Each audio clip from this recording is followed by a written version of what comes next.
Aloha, and welcome to another Candid Conversation. We're joined today by what has become one of my favorite bloggers, Mr. Alex Kraft, coming to us from Florida. You can see him filling up his jug with probably high pH ionized water for his health. And I mean, look at the tan on the man. It's phenomenal. Alex, good to see you, sir. Margaritas today. Oh, there you go. I'm in the wrong room. Regular spring water. There you go.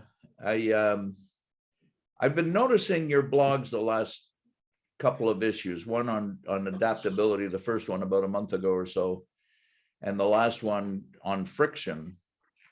And I thought, rather than have some specific application to the business, to your business or mine or the industry, that we just have a talk about those two issues, because I think they're at the core of where you and I first met, which was enhancing the customer experience.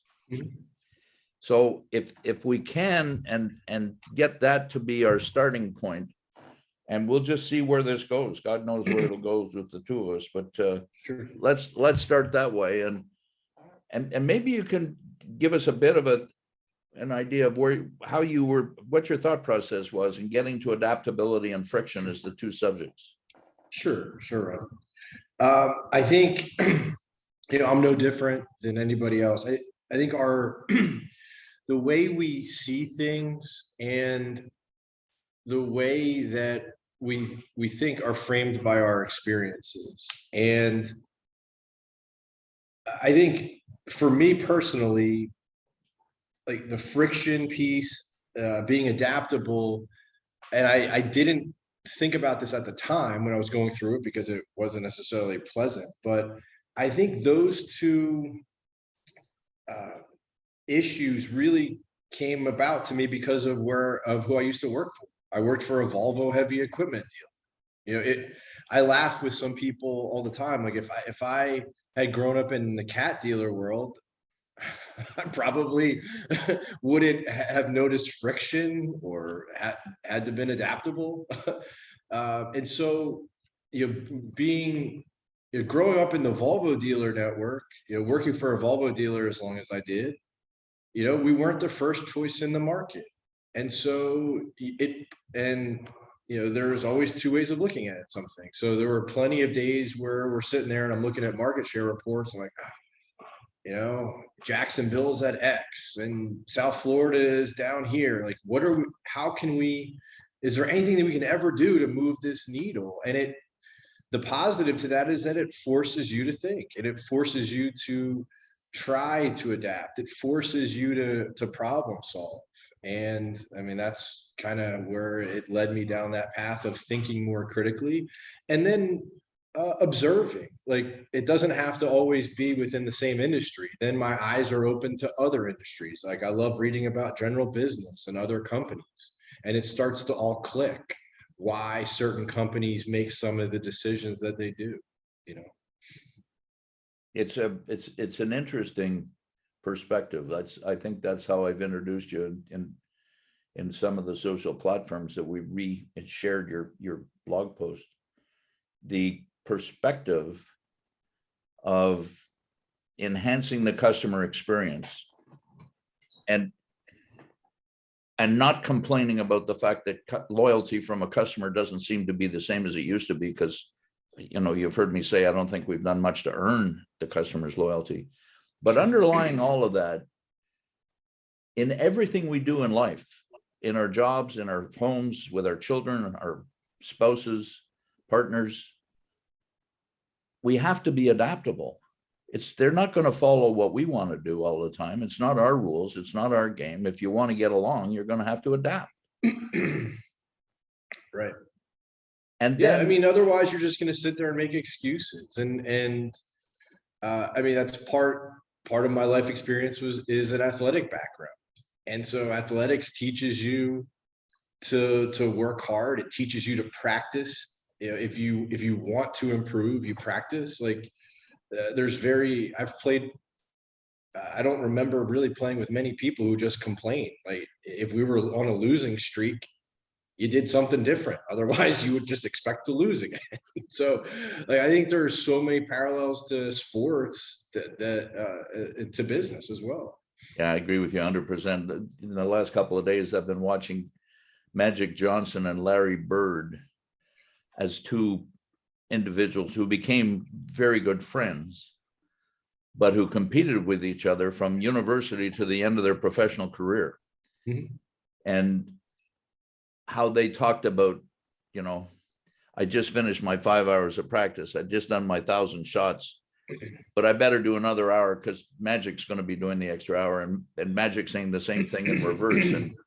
And then, Bird trash talking, kind of like the culture of the everybody but cat, or maybe everybody but cat and deer has to work harder to get into the door to make the sale, because they're not the first, they're not the Kleenex or the Polaroid or the Kodak of the industry. But Bird used to trash talk. And apparently he was phenomenal at it, but he did it with such a nice, like nobody felt that it was trash talking. And he used to call plays on the floor as it was going down. And so talk about a competitive nature of a guy, and there's friction, right? Mm-hmm. I'm creating competitive friction. Mm-hmm. In your blog, I think you mentioned that, well, I have to call the dealer. That's friction.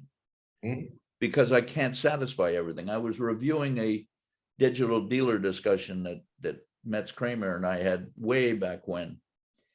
And we're looking at websites. And I think the three of us, when we were last talking together, we talked about websites. Let's go look at 100 of them and see what the hell they look like. Talk about friction. Oh my God. It's almost embarrassing, Alex, that we don't have a better understanding in the industry of the fact that commercial transactions are done on the internet. Research for commercial transactions are done on the internet. And if we don't have a good presence on the internet, it's like being barefoot as a tailor or a cobbler. Sure. I don't know how we break that through. What's the thinking pattern that we need to? I think the younger ones get it. I'm not sure. I think people get it. Honestly, I think people get it. I just don't think they know what to do. And so I think conversations like this and your content and who you try to engage and you're building this community, I think that will ultimately really, really help. I think it is helping.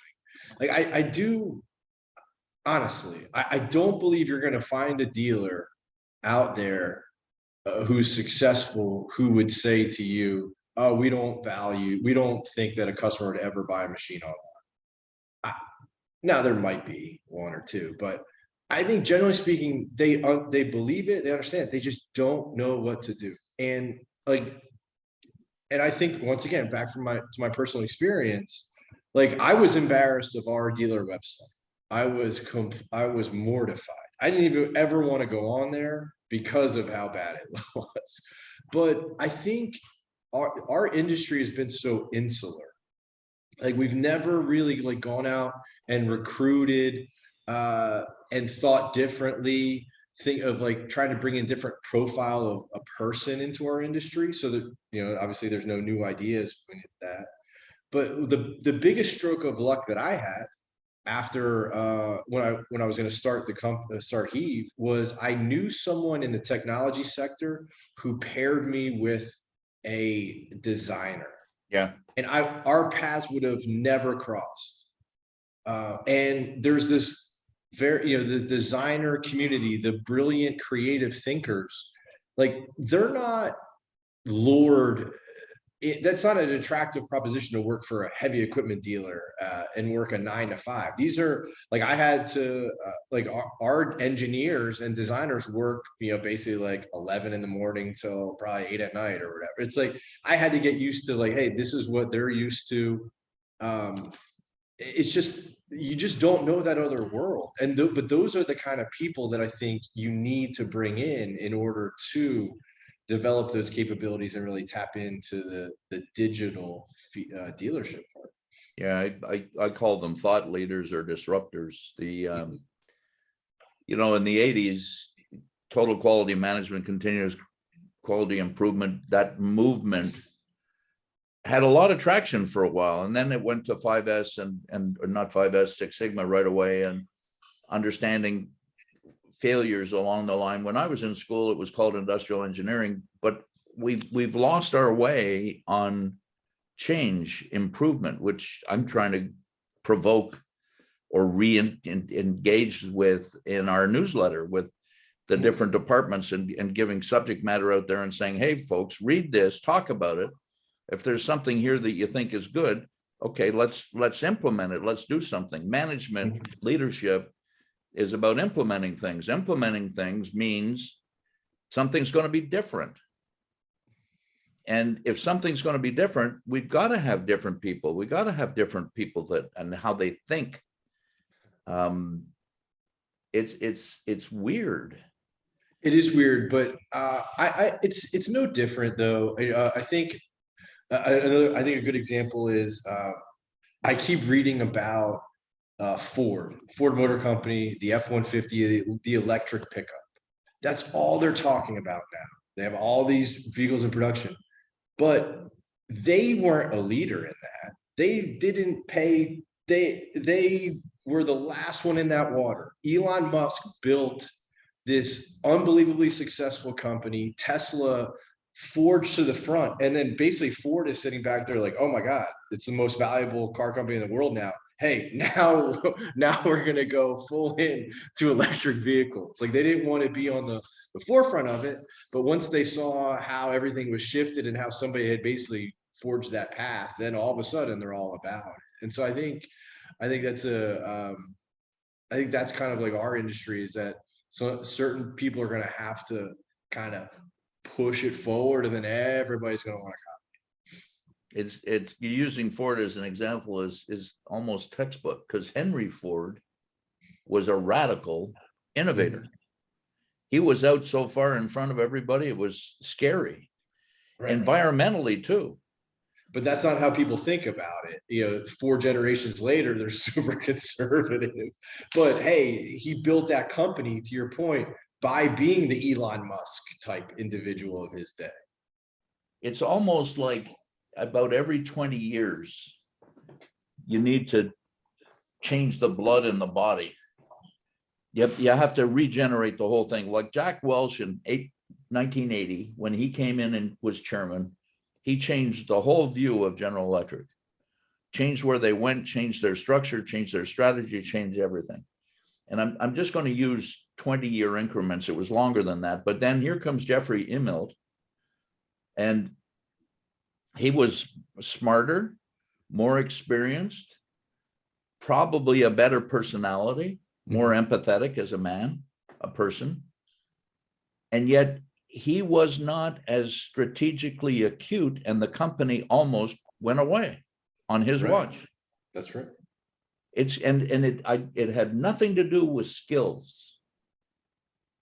It's kind of one of the interesting things in you like to read George Westinghouse and Thomas Edison. Edison created General Electric. Westinghouse created Westinghouse. What was the thing that set those two men apart? Have you any idea? Have you read anything about that? A little bit.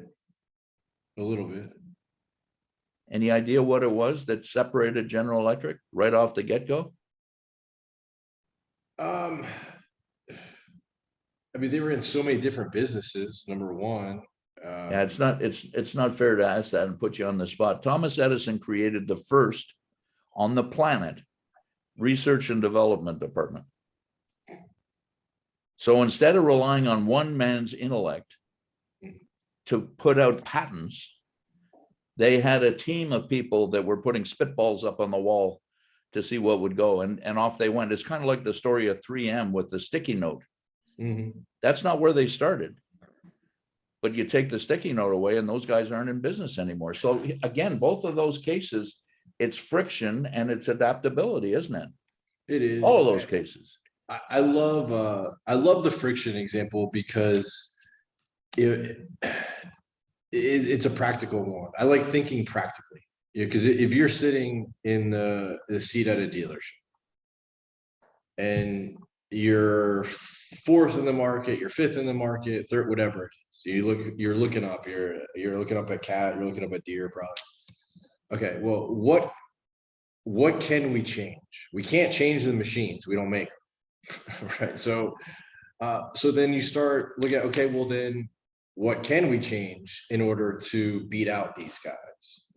And then it forces you to start looking at customer experience. It forces you to start looking at the friction piece. Like what are the areas where a customer could say no to us? And how do we take those no's away? Like I used to, my eyes were open to it by our sales team. Like I started as a salesperson, but I just accepted everything as the way the business ran. I was young, and it was like, no, you have to have a credit app on file before you do this, and you have to demo agreement and this and this and this. And I'm young, I'm not going to question anything.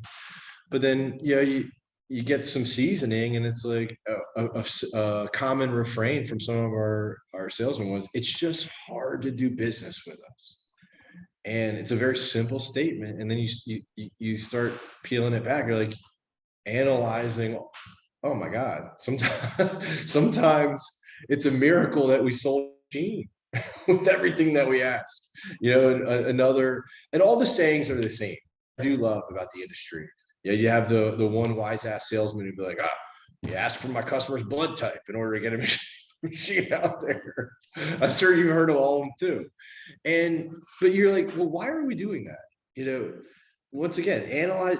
If we can make it easier to get our machines in the hands of a customer, it gives us an advantage. It might help us, move up a peg or two, if the other guys are difficult to deal with. But you try to remove that friction, remove those points where a customer will be like, you know what? It's just not worth it. Like, I'll just go where it's comfortable. Yeah, I call those sore spots. It's we make things difficult because we're replicating the old thing. Alex Schussler, who started Smartix, but coined the phrase with us from paper to glass. Mm-hmm. When we bring in the computer, all we've done is we've taken a 6-part form that we used to fill in by pen. We put the template on the screen and we now fill it in with a keyboard. It's exactly the same damn thing. And the customer, when they want a part, they call into the dealer. If they do, they have 2 questions. One is, have you got it? And the other is, how much is it? And the first thing we do to them is, what's your name? Because I got to find your account number. Well, that's right.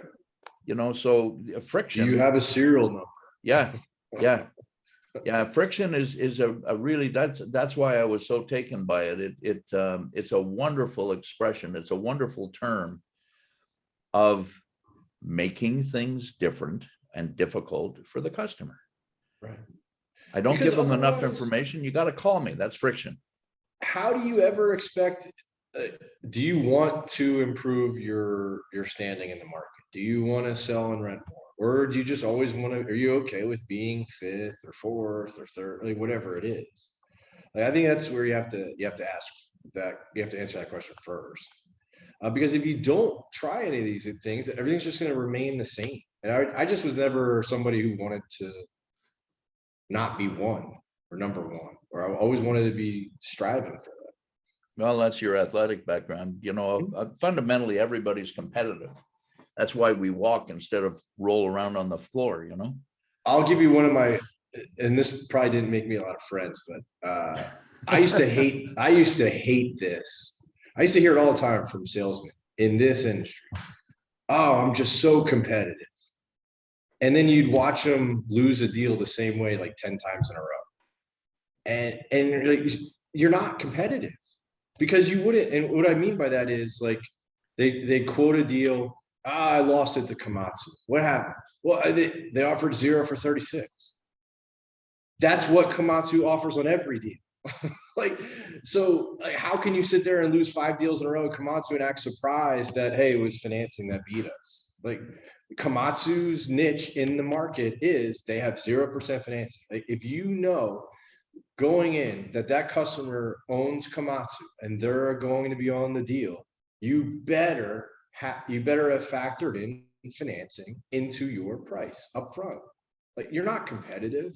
Competitive people don't just leave it up to chance. You know, just like what you're talking about. Larry Bird and Magic are like, I'm trying to practice 6 hours to his 5 tomorrow. Yeah, Larry Bird wouldn't, go lose a deal 12 times the same way in the equipment industry. It wouldn't happen. What in basketball was your forte and your sport of choice? What Magic and Bird were talking about? Interesting. I call him Magic instead of Johnson. But what they were talking about is if I'm starting a franchise, who are you going to pick as your first player? Including everybody, Michael Jordan, LeBron James, everybody. And they asked, there must have been 30, 40, 50 professional basketball players, most of them that were in the Hall of Fame. Who do you think they chose? Michael? Larry. Really? I'm a huge, almost unanimously. Wow. Because I've heard Larry talk about Michael as like, absolutely. But the thing that they seemed to make a point about with Larry was Michael was better at this, Irvin's better than this, at this, Bill Russell's best at this, Shaq is best at this, LeBron is best at this, Larry's best at all of it. Well, and definitely, I mean, Larry got the most out of his physical gifts. Yeah. When you look at the guy, holy mackerel. Yeah, there's no doubt. I mean, he was like a bricklayer in the summer. Well, the best, if you want to look at an example, do you remember the fullback for the Green Bay Packers under Lombardi? You remember him? His name was Jim Taylor. No, that was a little before my time. Yeah, smart guy. You had Bart Starr was a 4th string quarterback. When Lombardi arrived, he became the starting quarterback. And there was a whole bunch of stories like that. But one that got my attention is here's the fullback, very low recognition job in those days. It was the Gale Sayers time and that kind of crowd. And here's this guy from Louisiana. And he worked on the drill rigs in the off season. And when he wanted to look at you, he's walking down the street. When he wanted to look at you on the left-hand side, the whole upper body changed because he wasn't able, his neck was so developed, he wasn't able to turn his head. So imagine somebody coming at you with a helmet on top of that neck. And, Taylor used to say, I don't want to run around people. I want to run at them people because the next time they ain't going to be there. That's right. That's right. So again, it's the 036. Like you've heard me say this with Learning Without Scars. I want to try and help people identify their potential. And I don't think there's enough people that think about potential. I'm all about, as I get older, I'm all about what's your purpose in life. Mm-hmm. What are you trying to accomplish? What do you want to be when you grow up? And I'm still searching, by the way, but getting people to think that way, that's a very different discussion. I think so too. Sure. Having a guy that I worked with for 40 years, and we talk about sitting and talking over brown water, Scotch or bourbon or rye or whatever the heck it is, and just talking about things. And it's amazing where if you can get two people talking honestly about themselves and each other, it's scary to be that vulnerable, but boy, do you grow. Yeah, you do. And isn't that what this is about? Isn't it about getting better? That's what I've always wanted to be. I mean, yes, because I want to be better today than I was a month ago, than we were 6 months ago. And, I felt like I was kind of in a little trap in the dealership world where it's like, we had a couple of years where there was nothing different. We did nothing different. The results were the same. We had the same complaints internally from employees, the same complaints from customers externally. That's a real shitty, I hate that. environment, because you feel like you're just wasting time, you're wasting years. And it just, I don't understand that mindset that is accepting of that. I've always been jealous, Alex, of the people that could go to work in the morning and go home at the end of the day and turn it off. Yeah, Because I don't understand that. I don't know. It's not my makeup. I never felt, and my response to it has been, well, you guys are schizoid. You got two lives. What's going on here? I'm the same person home and away. How can you do that? And I'm jealous because they're at peace with themselves. Mhm. I don't know that I've ever been at peace with myself, and that's not a nice thing to say about yourself either. It's not very comforting. Like your experience of the last 2 years, we didn't do anything. I was blessed right from the get-go that I was the agent of change in the dealership. Anywhere that they had a problem, they put me. Mhm. And boy, I was blessed, Alex, and that was somebody seeing in me something Sure. and taking advantage of it. And And that's within within one dealership or multiple dealerships? one dealership. Okay. And the same guy that recognized that fired me 6 times. Talk about a weird world. But it would, so why doesn't leadership, and I think we're getting there, and I agree with you, people want to improve, they want to get better. They don't know how to get there. They need somebody to lead them there. Well, and I also think that, I think you've kind of hit on it too, is that it takes a certain person to say, hey, we don't know. Yes, big time. There's a ton of posturing, and I don't know if this industry is any different than others. They're all the same. I used to go to these dealer meetings and, just observe and listen to people talk. And some of these other dealers are like, oh, we've had a career year. And I had a really good relationship with our business manager, and he would send me the market share reports for the rest of the dealers. I'm like, that guy just said he had a career year. They're under like 7% market share. Like the posturing is just nuts. So it takes, I think that's what it's going to take, is for somebody to be honest, the leadership to be like, look, we don't really have the answers. Like we gotta figure something out. The leader in the market in any industry you want to look at wants to protect their position. Mhm. Anybody who isn't the leader in the market wants to displace the leader in the market. But over the last, and let me use computers as the excuse. Go back to the 1950s when the first commercial computer became common. We've shrunk the number of entries in any industry. Think in terms of an author. Once you get past the top 20 authors in the world, it's a long way down. Top 20 musicians, top 20 singers, top 20 quarterbacks, whatever the heck. We just had the draft take place. And people look at those leaders. Is LeBron James really that good? Or is his team that good? I think we got an answer this year with the LA Lakers not even making the playoffs. He might be the best player on the world, but he's in a team sport. Mhm.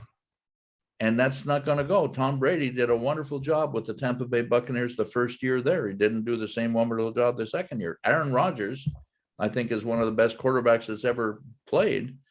Look at what the Packers drafted this year. Nothing but defense, because they've been getting their butt given to them every year in the end by defense, winning championships. Where'd that come from, right? In the construction world, take it away from equipment or parts or service or rentals. What are we? How do we attract customers? We're in a relationship business, but we don't deal, as Metz talks about it, and me too, machines are that's our deal. Mhm. So if I know that you have a machine, whether it's a car or a washing machine or a tractor, I know when you're going to need to change that machine. Mhm. Nobody's paying attention to that. There isn't anybody in the company that does data analytics, business analytics, business intelligence. Is that an oxymoron or what?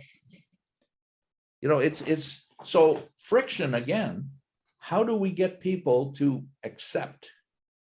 And I've got three things that I always say. I want people to understand what the heck we're trying to do. I want people to accept what we're doing is the right thing to do. In other words, I want to have a fight about it, and because we will have disagreements, and then we'll make some progress.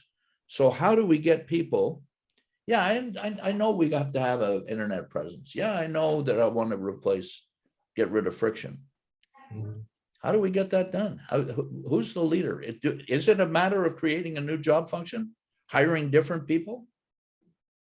Might be. Could be. It could be new companies, you know, Like yourselves. like us, I hope. That's our plan. Because I mean, we're the one thing that I found that dealers who didn't really know what we were doing, they had the incorrect perception that we were competition. And so I think people are becoming more aware of our position. You know, we're a partner for a dealer. You know, dealers use our technology. We don't have inventory. We will never have inventory, because people try to compare you to other industries. So like I've heard people say, oh, you're like Carvana. No, we're not Carvana, because Carvana owns the cars. Yeah. Like Carvana is a used car seller. They Yep. inventory cars. Yeah, that's not us. We have a tech that dealers can utilize. Very, very different. So I think it's going to be a combination of both. I think it's going to be younger people in these companies that are maybe have different mindsets, that know different people. They're going to start thinking about it differently, trying to recruit different skill sets in. And it's going to be companies like us, a company like Equipment Share, who's a regular dealer. I think they're going to force some change too. So I think it's a combination. Yeah, I think you're right. And the other thing that seems to be starting to happen, or hopefully is happening more, Dale Hanna, who you've spoken with and met, and he's one of our, in my mind, thought leaders, he outsources all manner of his work. And, you know, I remember becoming a data processing manager. That's what they called IT in the 1800s. And we did payroll for the company. So every employee's check came from data processing. And one particular weekend, which was a payroll weekend, we had a power failure on the island of Montreal. There was no power. So I couldn't run payroll. I couldn't create checks. So Monday morning, VP Finance and controller are on my case because they had to write manual checks to issue to people. Mm-hmm. And I said, well, we're not going to do the payroll anymore. I'm not going to subject you to this. I'm not going to subject our team to this, nor the employees to this. We're going to outsource payroll. This is 1974 or 5 or somewhere in that. And nobody did it in those days. And I just wasn't prepared. And again, I'm weird, but I wasn't prepared to make the company vulnerable because of some aberration that we had. So here we are in 2022. Mm-hmm. And now we have cloud computing. We have shared resources. Mm-hmm. There's not supposed to be downtime anymore in that environment. And mm-hmm. there is. And I'm getting cranky. What the heck is going on here? You guys are starting to save money. Mm-hmm. You know, again, I want somebody to look after selling machines. I need the relationship. I need that good person. And I got to arm them with data, with tools, with software, with technology, with phones, with tablets, whatever the heck it is. I need them to be a member of the United States military is walking around with $10,000 of technology on their body when they go to war. Mhm. Our salesmen don't have $1,000 worth of technology, and that includes their cell phone and tablet. That's pretty much all they have is a cell phone. Yeah. And isn't that a shame?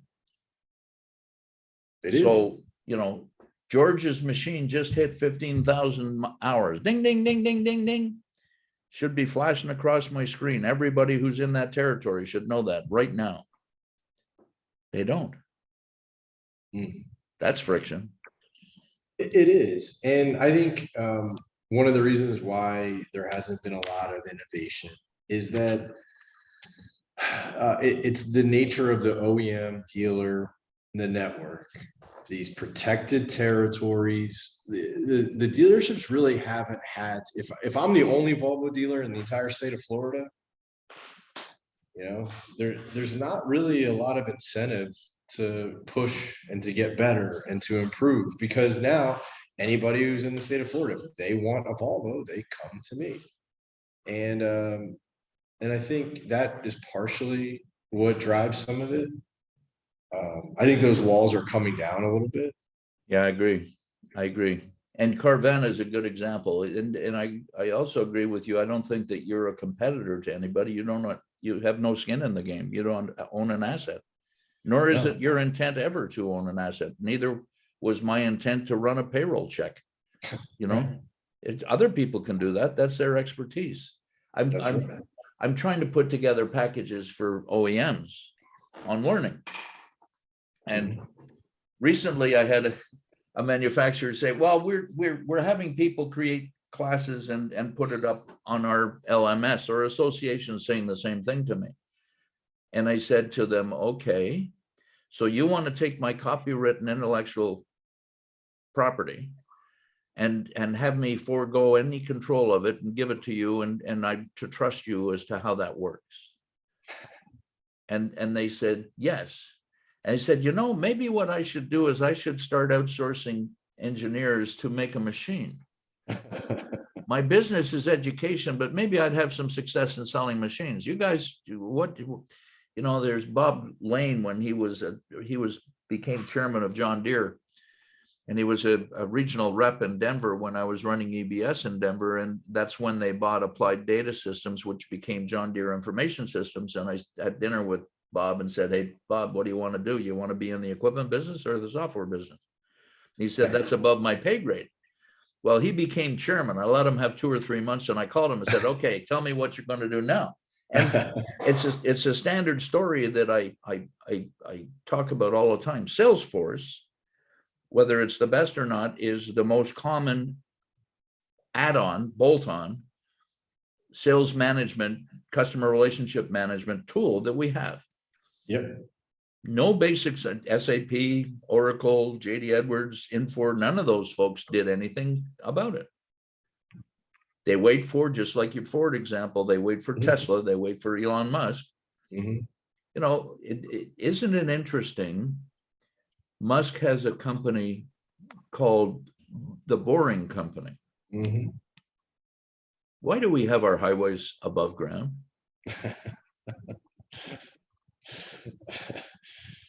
Same thing in everything, isn't it? Customer centric. What does the market need and want? I've been reading a lot recently about the fact that business has changed. And somebody, might even have been you, had a friend who owned a business, 30, 40 people. Here comes the pandemic and they shut the office down. Everybody worked from home. And they had an employee meeting at least once a month, a dinner. And after a couple of months of this, nobody missed ever.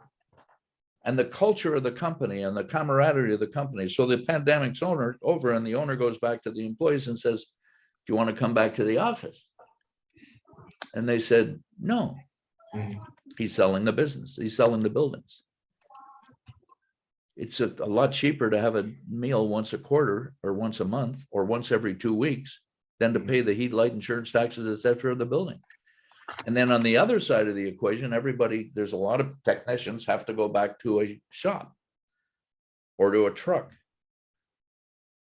But there's now noises about shared services where we'll have, 2,000, 3,000 technicians co-op, kind of like independent truckers.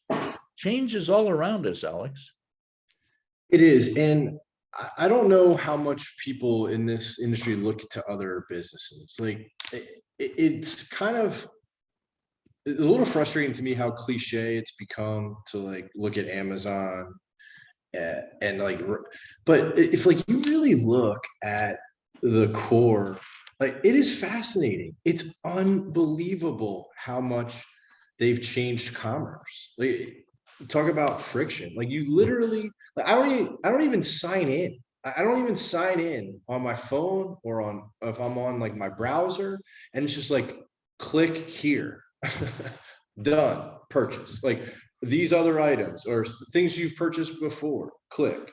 I mean, you can just say it out loud in your house and it's picked up, and then it just shows up. Like I ordered like a birthday present for my wife the other night, and it got to my house within 6 hours. And then I don't know if you know of anyone who's bought a Tesla, but I have a friend of mine who showed me the Tesla experience, like when he was physically buying the car, and it asked him, there was a little slider if he wanted to finance it, yes, and he was like, well, how much do you want to put down? And he moved the little slider, and I mean, I don't know why anyone would ever go to a dealership. It's incredible, the experience. And that's what I don't do leaders in our industry look at other industries? Not that you just are going to copy everything, but it shows you what is available. It shows you how things could be, or a version of that. Yeah, the example of Joel Barker, who coined the paradigm or exploited the term paradigm back in the 80s, the way he looks at it, he said, go into a bookstore, a magazine, just look at magazines and pick up industries magazines that you know nothing about. Cigars, if you're a non-smoker, read that. And wines, if you're a non-drinker, read that. Planes, if you're a non-flyer. It's just something right out of your comfort zone, and you'll be shocked. The first time, if you've ever been, go to Amsterdam. First time I flew into Amsterdam, I had to take a taxi, and I went out, and there was not a taxi at the airport other than a Tesla. Zero. No other vehicles at all. Musk, years and years ago, had made a deal with the airport in the Netherlands, in Amsterdam, that he would give free fuel for all the Teslas, free charging, forever. He would sell them at X, which was below market, if the airport would agree that there'd be no other taxi on the property. Now, I wonder how many Teslas that sold him. I mean, that's thinking out of the box, isn't it? It is. I mean, are you familiar with what they call cloud kitchens or ghost kitchens? Yep. Yeah, It's phenomenal.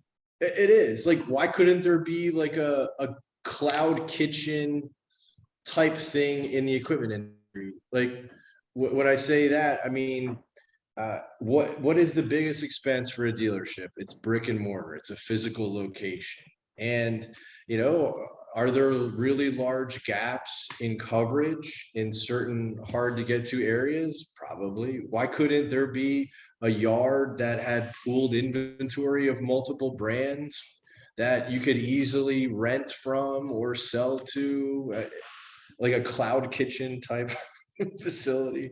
Back in the 1970s, there was a guy by the name of Dieter Esch, who was a Canadian, but of German heritage. And he created the first dealership of multiple brands under one tent. Now, Dieter was an Damn, so it's not dude. even a new idea that I had. Well, no, from the 70s. No, I'm not trying to do that, because it's perfect. Automotive. Yeah. Carl Sewell, the guy that created the customer satisfaction index for General Motors. He's a car dealer. The family started a couple of generations ago as a Cadillac dealer. He's got every damn brand there is known to man. And Yeah. there's a company in the desert, from Maserati to Rolls to Bentley to Volkswagen. Doesn't matter. We got all cars. What do you want? It's a circus, right? It's a Right. county fair. That's frictionless. Correct. Street fairs, marketplaces on the weekend. I go to get some vinegar from a community college market that they make out of mango and pineapple. It's absolutely phenomenal. But there's all these folks.